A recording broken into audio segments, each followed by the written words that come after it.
Hello everybody, and welcome back to SheffPlays Zombie Critique.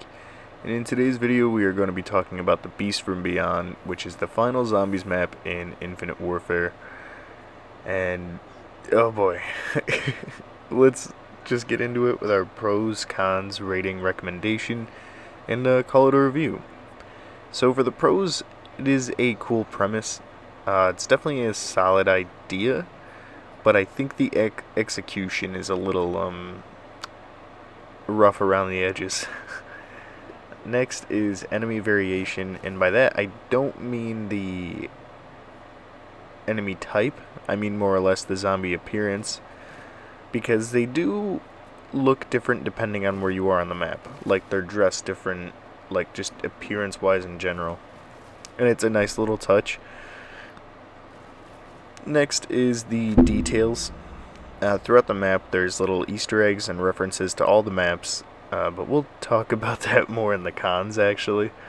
But it's just neat. Like, that little area I went through, I always felt like kind of made me feel and think of Advanced Warfare zombies for some reason.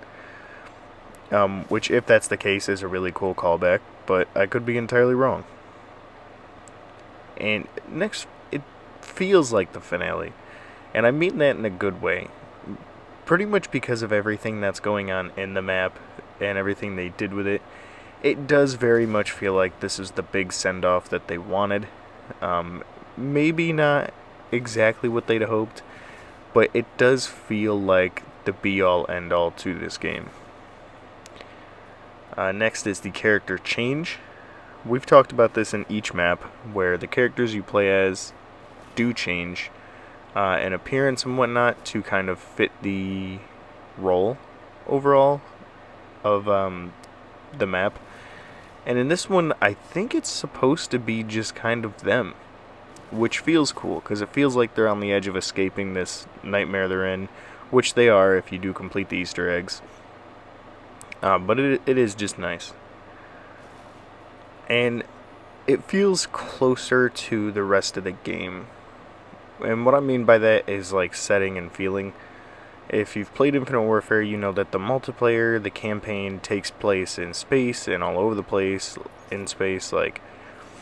And for this one to finally be going out into space, and like just the way stuff looks, like, you could tell me that this whole section is from a multiplayer map and I'd believe you. It's just, I don't know, I really like that kind of feeling. And lastly, for the pros already, we have the Afterlife Arcade.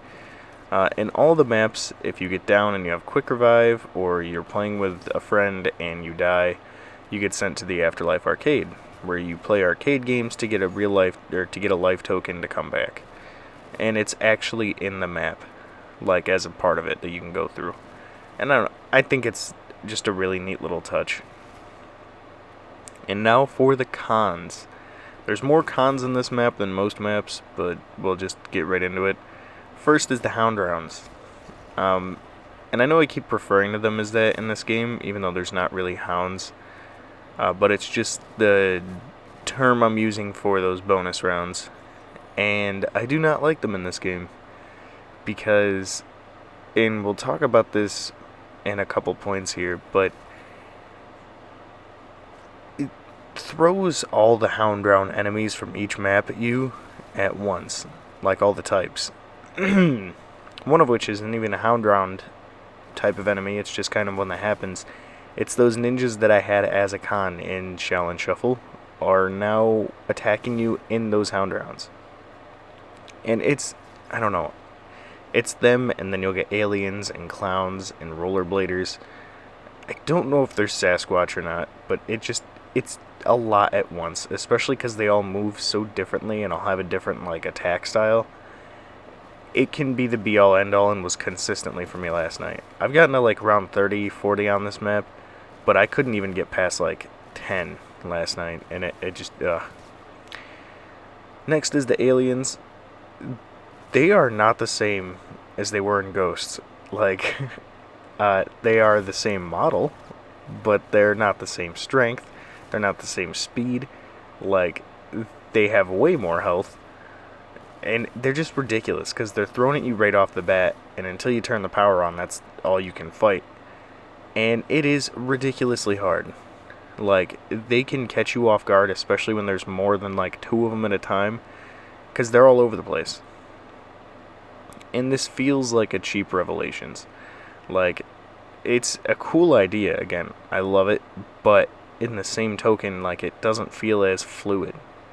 Like, it feels like once you get to the sections of maps, they kind of just took bits and pieces of the maps, and not as good as Revelations. Whereas each Revelations map piece was like, this is a solid point, I can remember exactly where it's at in the map.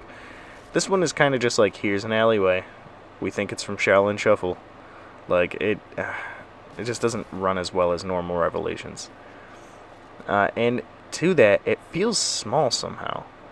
I don't know how to explain it, but the map itself feels small, and it can make it really tough at times. Like, all these tight corridors, all the small hallways, and it's just ridiculous. But I hope you enjoyed, hope you're having a good day. If you're watching early on, have a good rest of your day. See you in the next one. Until then, keep surviving. And I'm going to give this map a 6.